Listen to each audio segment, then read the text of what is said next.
Hey everyone, how's it going?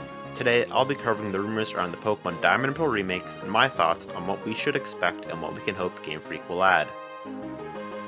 Pokémon Diamond and Pearl released on September 28, 2006 in Japan, and then in other regions in 2007. This was the first mainline Pokémon game on the Nintendo DS. These games brought massive innovations and changes to the series, and their amazing sales reflect that. It introduced the physical special split, where the damage of moves were no longer reliant on the elemental type of the move. For example, not all dragon moves are special anymore, and not all fighting moves are physical anymore. In addition, it was the first game to allow players to connect over Wi-Fi, including the Global Trade System or GTS. Because of how innovative these games were, I hope that the remakes are just as innovative with what they bring to the franchise. For more additional background, Pokémon Diamond was my very first Pokémon game and is still my favorite. The image resolution reflects its superiority over Pearl. I'm super excited to hear the remake may be on the way.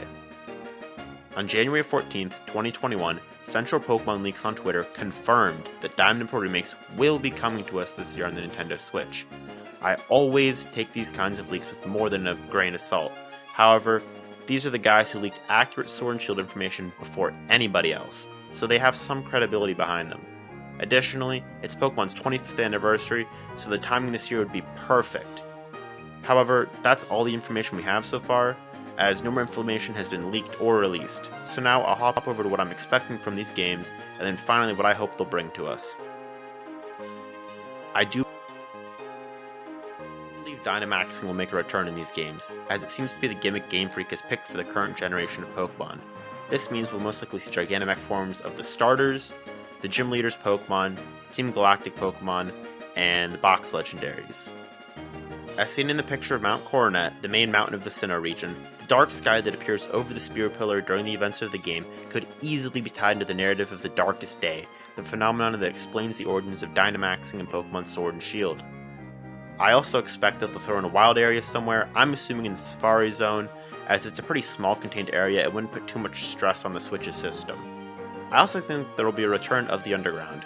In Omega Ruby and Alpha Sapphire, they kept the secret base system, so I think there's a strong chance we see the return of the Underground in some way, shape, or form in the new games. Now, games will bring to the series, I'm hoping to bring back Megas. There are already some incredible Mega forms of some of the most notable Sinnoh Pokemon, Lucario, Abomasnow, and Garchomp. This would also allow for quote-unquote primal forms of Dialga and Palkia, as they did with the Box Legendaries back in Omega Ruby and Alpha Sapphire. In addition, Professor Rowan, the professor of the Sinnoh region, studies evolution, so it would be tied into the story well enough, more so than Dynamax. From the segment in Bulbapedia, it states, Rowan's particular field of study is Pokemon evolution, having discovered that 90% of all Pokemon are connected in some way to others through evolution. He's also interested in determining if evolution is supposed to be a form of Pokemon reaching maturity, or a way of an incomplete being to become more complete, and the implications that the process has on legendary Pokemon which don't evolve. Lastly, Megas would make Cynthia's Garchomp even more terrifying, and that would just be really exciting. I'd also like to see a change to the honey tree system. Currently, you slather some honey on a tree, wait 6 to 12 hours, and a bug Pokemon shows up. However, waiting 6 to 12 hours sucks. It's so boring, and it's even worse before you get Fly because you either have to backtrack a bunch or just not play the game.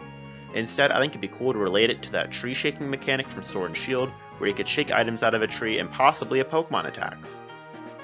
Additionally, for those of you that remember, there's this ambiguous statue of Dialga and or Palkia in Eterna City. In the Pokemon manga, this statue showed in great detail as a very obvious mix of Dialga and Palkia, and it's super cool.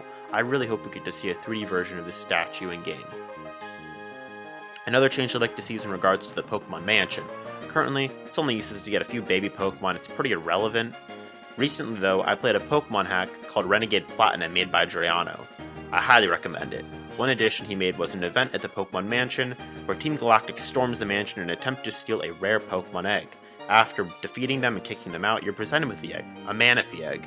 The only way to get this legendary in the original games was to transfer from Pokemon Ranger, a spin-off game that is no longer in production.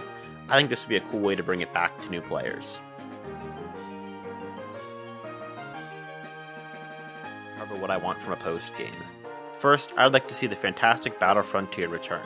This area allowed the seasoned trainers to test their skills against the best of the best. However, in the Ruby and Sapphire remakes, the Battle Frontier was cut, and players were blue-balled with a sign stating that the Battle Frontier project has started. A big slap into the face to longtime series fans, and I hope it doesn't happen again. Next, I have some ideas on post-game events that could tie in some of the numerous Sinnoh legendaries, particularly in the event of a Delta episode-style post-game story. In fact, I've thought of 2 different scenarios to go in. The first is what I dubbed the Nightmare episode. People start to fall asleep, get trapped in nightmares, and so you have to go find Cresselia and put a stop to Darkrai's nightmares, eventually giving you both and solving the conflict. The second is what I'd call the Judgment or Distortion episode. Giratina starts wreaking havoc, opening wormholes to the Distortion world and causing general chaos. You have to go confront Arceus, the god Pokemon, the creator of all other Pokemon, catch it, team up with it, and then travel to the Distortion world to put a stop to Giratina. I think that would be super cool and would finally allow players to have access to the Arceus event since it was never available in the original games. Finally, thanks for watching. Don't forget to like, comment, and subscribe. This is a new channel. I'd love to see it grow and make more content like this and some more variety content. If you have any other theories or like the video, please comment below. I'd love to hear what you have to say. Additionally, follow me on Twitch, twitch.tv/NikMaybe. I stream most days. Right now we're doing Pokemon Platinum Nuzlocke, but I hope to do more variety content in the future. Thanks for watching.